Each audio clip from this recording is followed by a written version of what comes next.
السلام علیکم. Ubaid Rizvi here from Karachi.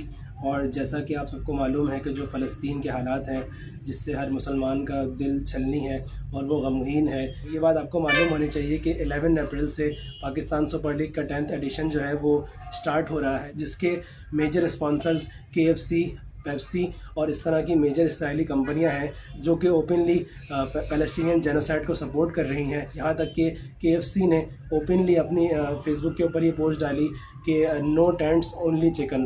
انہوں نے ایک طریقے سے ٹونٹ کیا فلسطینینز کو، لیکن فلسطینینز کو کیا، یہ تو پوری امت مسلمہ کو انہوں نے ایک طعنہ دیا کہ جب فلسطین کے اوپر بمباری ہوئی اور غزہ اور رفح کے اندر سے لوگوں نے نقل مکانی کی تو ان کے پاس ٹینٹس بھی نہیں تھے. اسی طرح میک ڈونلڈس نے جو ہے وہ ایک پبلک نوٹس لگایا جس پہ انہوں نے اسرائیلی فورسز کو مبارکباد دی کہ ابھی تک 30,000 فلسطینیوں کا قتل عام ہو چکا ہے. انہوں نے یہ بھی لکھا کہ ہم نے اسرائیل کو اس وقت فری میلز پرووائڈ کی جب غزہ کے بچے بھوک سے تڑپ رہے تھے، اور ہمیں ان غزہ کے بچوں کے بارے میں کوئی فکر نہیں. اسی طرح کچھ ایسے میجر پروڈکٹس ہیں کہ جو اسرائیل کی اکنامی کو اسٹرانگ کر رہے ہیں اور وہ پاکستان کے اندر بھی ہر دکان میں دستیاب ہیں. آپ نے ان سب کا بائیکاٹ کرنا ہے، جس کے اندر یونیلیور ایک سر فہرست پروڈکٹ ہے، اور نیسلے، اس کے علاوہ مونڈیلز انٹرنیشنل جس کے بہت سارے بسکٹس وغیرہ بھی. اسی طرح پیپسی کو اور کوکا کولا کے پروڈکٹس ہیں جن کا آپ نے بائیکاٹ کرنا ہے. اور جو لوگ کہتے ہیں کہ بائیکاٹ سے کیا ہوتا ہے، تو ان کے لیے ایک چھوٹا سا ایک پیغام یہ ہے کہ پاکستان کی آبادی 2023 کے سروے کے مطابق اس وقت 25 کروڑ ہے، اور 250 ملین جو پاکستان کی آبادی ہے. اگر آپ پر ہیڈ جو 1 روپیز بھی رکھیں گے تو 250 ملین روپیز جو ہے وہ آپ ڈیلی اسرائیل کو پرووائڈ کر رہے ہیں، جس سے پیلسٹینین جینوسائڈ کیا جا رہا ہے. اگر آپ اس کو منتھلی بیس پہ دیکھیں گے 1 روپیز کے حساب سے، تو 7.5 بلین یعنی 7.5 ارب روپے جو ہے وہ آپ اسرائیلی کی اکنامی کو پرووائڈ کر رہے ہیں. اور اگر آپ اس کو ایئرلی لے کے جائیں تو یہ 90 بلین تک جائے گا، جو کہ 90 ارب روپے سالانہ ہے. اس سے آپ اندازہ لگائیں کہ کتنا بڑا مارجن ہے جو ہماری کنٹری اسرائیل کو پرووائڈ کر رہی ہے. یہ تو وہ لیسٹ منیمم ایفرٹ ہے جو پاکستانی اس وقت کر سکتے ہیں، ورنہ اس وقت تو پوری امت کے اوپر جہاد فرض ہو چکا ہے.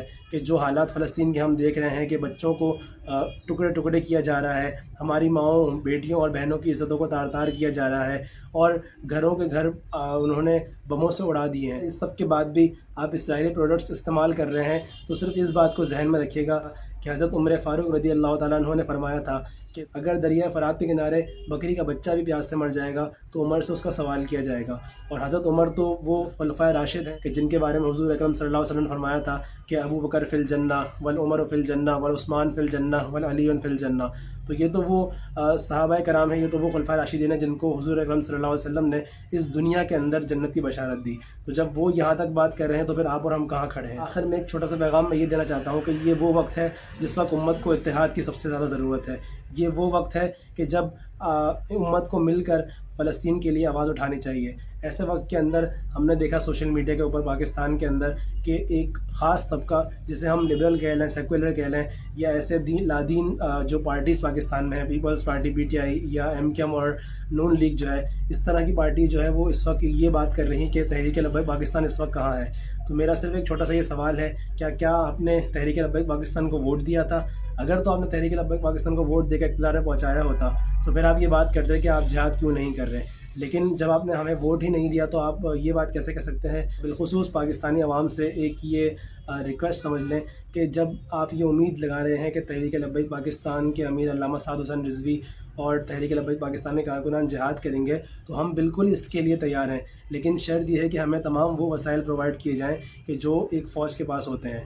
اور اس وقت پوری قوم کی امیدوں کا جو مرکز و محور ہے وہ تحریک لبیک پاکستان اور علامہ سعد حسین رضوی ہیں.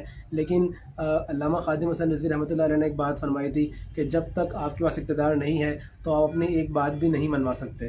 تو اسی لیے اگلی دفعہ جب آپ الیکشن میں ووٹ ڈالنے جائیں، اس وقت ووٹ ڈالتے ہوئے یہ غزہ کے بچوں کو یاد رکھنا، اس وقت ووٹ ڈالتے ہوئے یہ ہماری ماؤں بہنوں بیٹیوں کو یاد رکھنا.